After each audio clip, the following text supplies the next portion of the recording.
Allez, entrez les enfants. Ces enfants de CE1 sont en train de faire l'expérience d'un voyage dans le temps. Les voilà dans une école 1900. Non. Alors nous, à notre époque, on avait des encriers et on écrivait à la plume. On mettait l'encre le matin dans les encriers. Comme on avait des buvards, surtout les garçons, ils arrachaient un petit coin du buvard, faisaient une petite boulette, et avec le double décimètre, ils mettaient la boulette sur le double décimètre, et quand le maître avait le dos tourné, ils envoyaient ça au plafond. Alors là, les boulettes au plafond, il y en avait dans toutes les classes. Qu'est-ce qui te plaît dans cette école 1900? Les stylos plumes. Alors raconte-moi. Parce que c'est pas les mêmes que maintenant. Les tables, c'est pas les mêmes.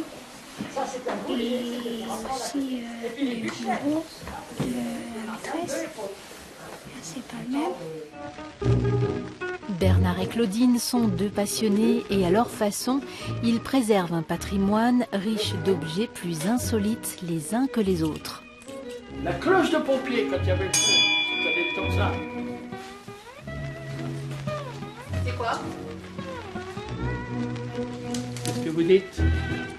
J'étais artisan maçon et j'étais à Verdun pendant 40 ans. Et il y a une dame qui m'appelle pour refaire sa maison qui a les vérités de sa grand-mère. Bon, ben je dis, on va aller voir. On rentre dans la maison, comme il y a 50 ans, ça n'avait pas bougé. C'est là que ça m'a fait titre. J'ai revu mon grand-père. La Maison Lorraine propose de véritables tableaux dans chacune de ses pièces. Bernard et Claudine sont intarissables sur leurs trouvailles. Alors le salon de coiffure.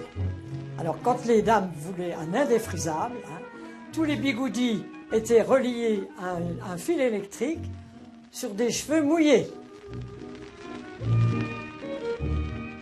Disons que c'est surtout sa passion à lui. Mais c'est intéressant quand même parce qu'on voit quand même beaucoup de monde, on apprend des choses parce que moi je savais pas l'histoire des objets et souvent on le sait par des personnes qui viennent et qui ont vu ça soit chez leurs grands-parents, et oh ben ça, à quoi ça pouvait servir parce qu'il y a aussi des objets, on cherche un moment à quoi ils pouvaient servir.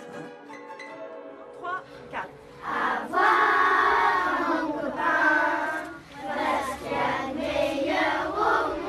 Pour les enfants, retour en 2016. Claudine et Bernard, eux, sont prêts à recevoir les prochains visiteurs pour un nouveau voyage dans le temps.